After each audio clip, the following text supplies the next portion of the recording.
Hello, I hope you guys can hear me.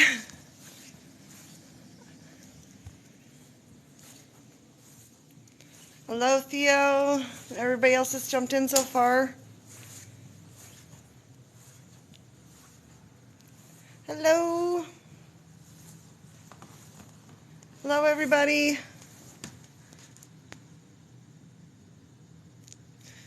We're going to give it a few minutes while other people start joining us. Hello, Theo. So for those of you that are just joining in, my name is Melinda. I am one of the founders and the director for the Museum of Mortality, which is obviously the page that you're now on the live on. I think this might be the second live I've done, so bear with me. I'm nervous, I'm excited, and a lot of things are happening at a very quick pace. So just so people are aware, the building that I'm in was built sometime between 1847 and 1873. And so when I go towards the back, I'm going to have to keep an eye on my connection because sometimes I don't get service there. It's a really old, really big building. So hi, everybody. Melinda with Museum of Mortality. Got a lot of people starting to join in. I'm so excited. So some big news, and how about I take you around a little bit, start showing you around. So this is the support store. This is one of my brainchilds, Madame Cora's Emporium. We are located at 112 East Chestnut Street in Burlington, Wisconsin. So the store here, I do make about 75% of the products that are in it at the moment. So then that way, that gives me the ability to be creative and have financing for myself, as well as for the Museum of Mortality, which is located in the back of the store. So, hello everybody. So back here in the store is the museum's corner. This space, here is a little over 16 by 20 or so feet, 22 feet. And we've got, a couple of display cabinets up. We got a bunch of other fun things on display back here in the museum corner. So lots of fun items already out on display. I've got my some of my research library here. So right now, these books, you can't check them out, but you can come in and start going through the books. I do have a printer when it wants to work. We can photograph things or scan things out of the books. But the Museum of Mortality is welcoming everybody. So for a bunch of you guys that just joined, my name is Melinda. I'm one of the founders and the director for the Museum of Mortality. We are a 501c3 not-for-profit museum startup. So literally this is it. There's not much, at least that you guys get to see if you come in to visit. Because we do have a lot more, we don't have the space yet. And this already takes up about 1/3 of the store that I have. I do have a lot more in the Red Room. Right now I'm in the process of cleaning and preserving a bunch of books that I got. So this table over here, all these books have to get cleaned. They were in a garage for a couple of years, so they're kind of dirty and moldy, but there's some amazing books in there from like the 1800s, late 1800s. The oldest one I've seen so far is 1846. So this is the Museum of Mortality. Now, the Museum of Mortality's primary time frame is the 1850s to the 1950s, and not only how did our mortality rates change, but our life expectancy and our quality of life in that 100-year span. We went from honey, mud, maggots, bloodletting, and leeches to patented medicines.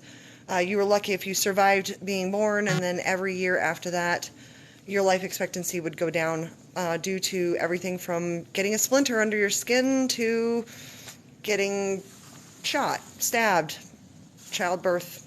Anything could have killed you back then. So with the museum itself, it's in the very bones basics, the start. We received our 501c3 not-for-profit a little over a year ago. And I'm kind of a one-woman show, so some of the fun things I've collected, we've got medical equipment, we've got, so, like these guys here, I've got several different microscopes, and these guys are kits. This one here is from the 1920s, and it's complete. It still has its original packing paper in it with all the test tubes. This one here is our pharmaceutical cabinet, so it's got some of our pharmacy stuff. I've also got like a set of lenses that would get taken out to schools for testing eyesight. I've got some of my other medical equipment, my radium dials, which is one of my pet projects, and my favorite lecture to do is on the radium girls. So I've got a bunch of medical stuff, and you can see here, this is an ice pick lobotomy. So that's one of the fun things. We've got the research library. We've got the funeral cabinet. So I've got some funerary items and things like that. This organ was donated to us. We do need to get the bellows fixed on it. One of the bellows is shot. So we're hoping to be able to get that fixed and up and playable. And then this is our mourning cabinet. And this right here is Amanda. Now, Amanda's in some of my videos. There's an entire playlist that you can go see. Amanda is a real skeleton, probably from the late 1800s, and she was given to the museum. So we've got a lot of stuff that's going to be fun. So we've got a lot more to show, and right now it's currently back in that room there and in the basement of here. The basement is climate controlled here in the basement of the store, but the store itself is 2,200 square feet from front to back. Now here's the big announcement. We want to expand that. We've got so much more to show. We've got so much more to get out on display and to be able to build displays and rotate displays. One of the biggest things that we need is space. And in order to do that, we also kind of need some funding. And we are in a bit of a time crunch because something absolutely amazing happened yesterday. Originally, when I contracted for the store and to give a place for the museum to start, I actually wanted this side, but there's also another side on that wall. And there's a pass-through door. Now that side is not as big as this side, but originally I wanted both. But until the store could really afford both sides, I couldn't sign for both. So I chose the larger side. Well, I was really hoping eventually within the first year or so to be able to support doing both sides. But then a funeral home ended up contracting for the other side as one of their offices to meet people with to set up arrangements. Really, they didn't see anybody there, and it's been a year. Well, I was like, okay, well, unfortunately, I'm not going to be able to do that space, so I'll just work hard, save up, and maybe I can go for a larger space here in town, a couple of doors up. And I really loved that space. I could have dedicated more like 5,000 square feet to a mini museum. And unfortunately, the people that were renting that building bought the building. So I was like, well, now I'm stuck with a funeral home next door that doesn't do anything with the building and my space, so I've been making this space work as best as I can. And I got locked in because the last place that funeral home rented, they rented it for 10 years. So I was very afraid that they were going to be here for 10 years, not doing anything to the building, not doing anything to preserve the building and its history, because this building has a ton of history, but that I was going to be locked into this space. And I wasn't going to be able to really grow the museum as well as I wanted to or as fast as I wanted to. But as I was on my way into my store yesterday, I saw the funeral home moving furniture in or out. And I was like, are they moving in or out? Are they moving in or out? They are indeed moving out. They will be vacating the building next door by February 28th. I have the chance to expand the museum into its own location, technically its own location. It is literally right next door, and there is a pass-through. There is a door that you can go in and out of, so I would be able to start building better displays. There's 3 smaller rooms, so we can divide up a lot of these artifacts. I can get more of them out and start really telling the story of the museum and what we're about, what we're for, and really start to pull all this in together of the museum and what we're about, what we're for, and really start to pull all this in together. There's also a larger room where we can classes, we can start lectures and presentations, and if it gets too big for the room next door, all the museum space that's being taken up here will be vacated by the museum moving next door, so we can actually do even larger classes and things here inside the store as well. We really need to expand the museum so that way I can really get things out and on display instead of keeping them all in the red room. We need your help. The owner of the building will discount the rent if I can pay for like a year in full. And the store is supporting itself, but not enough to be able to handle all the bills for both. Even though we are a 501c3, any donations is tax write-off. We need your help because what we'd like to do is get the money together to get that side, get the museum its own space, its own address, then it can have its own Google listing, its own Yelp listing, its own everything. And it would give people more space to be able to see everything that's going to be going into this museum. If we can get all the money together to sign the lease and cover all the bills for a year, that gives the museum a year to be able to support itself better, and also for Madame Cora's Emporium, the support store, to be able to support more of the bills for it as well.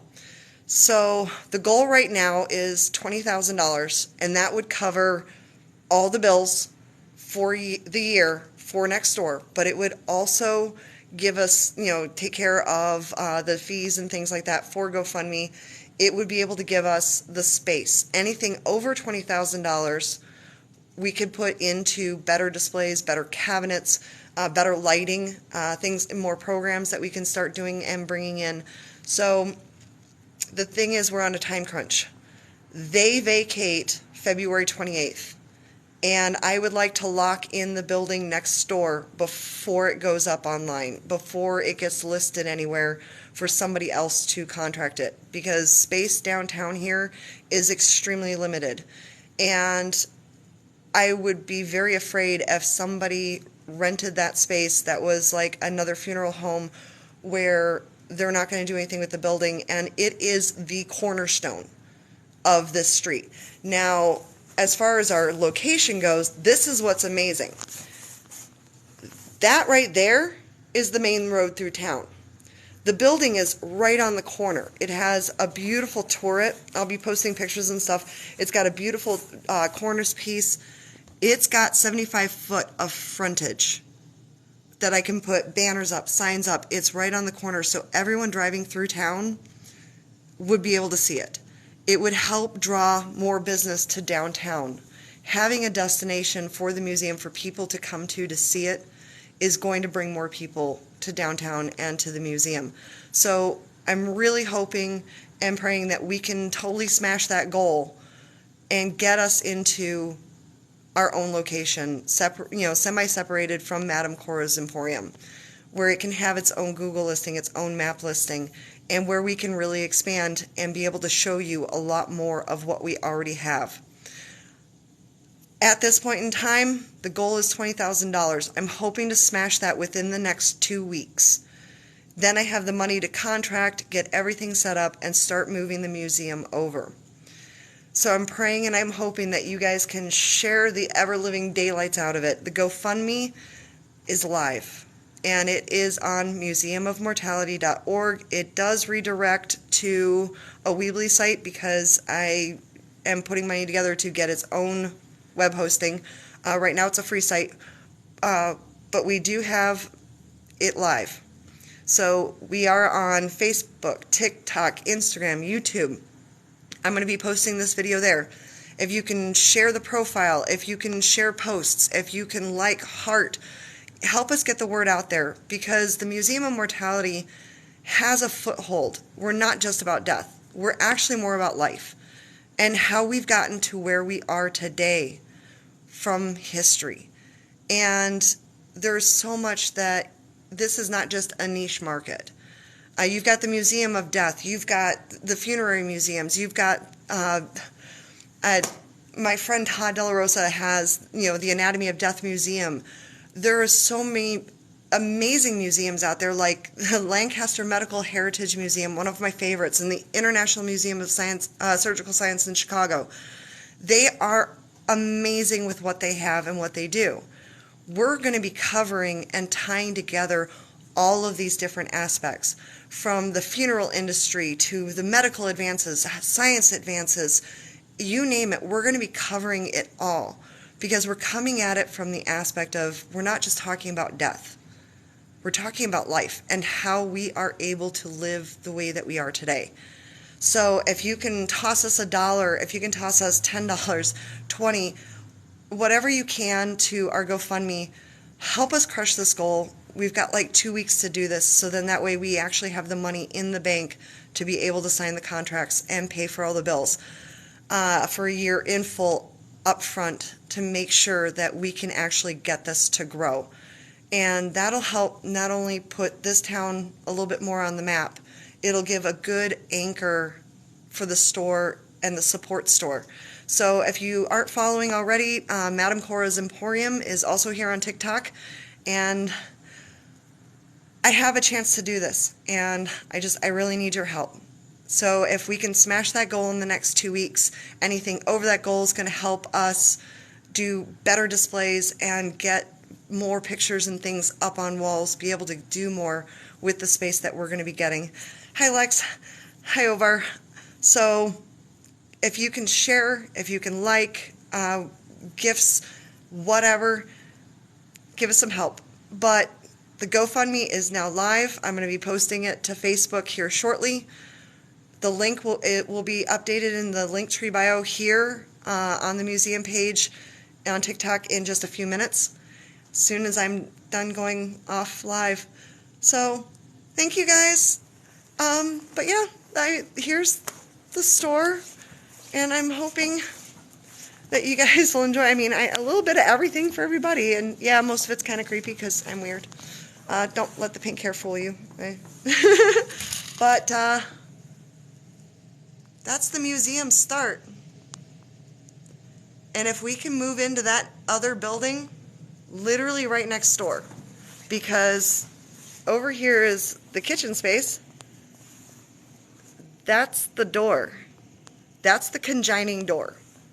So that's the door that we would be able to use for the museum, for people to, actually go see it. We're literally, with that building next door, it would more than quadruple the size that we have right now set aside in Madame Cora's Emporium for the museum. So our goal is $20,000. That would cover all the bills for a year in full for the museum. It is a 501c3. You'll be able to use it as a tax donation. So can you help us expand? Can we do this? I know we can.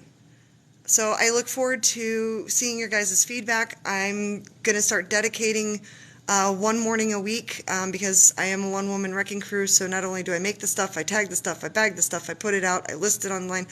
I also am doing everything for the museum as well at this point. I'm hoping to get a newsletter started. So we do have, on the website, the ability for you to submit your email for an email newsletter. I'm hoping to get some people together and be able to do like a MailChimp, so then that way you can unsubscribe at any time.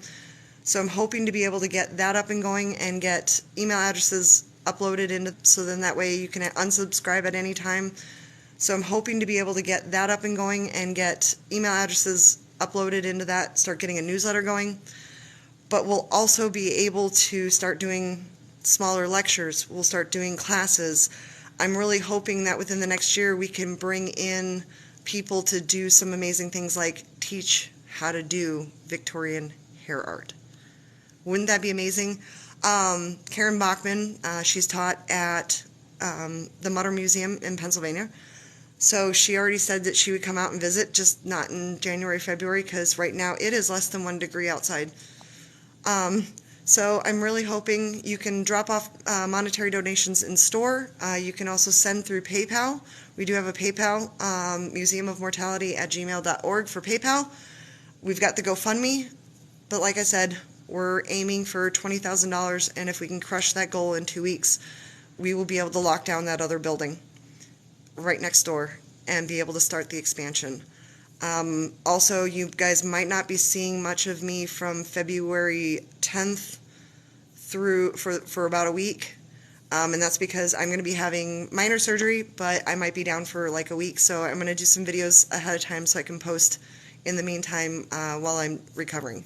So like, share, donate, spread the word, spread the awareness, and let's get this ball rolling. Thank you, everybody. See you guys sometime soon. I'm so excited. Let's do this. We can do this. Love you guys. Thanks.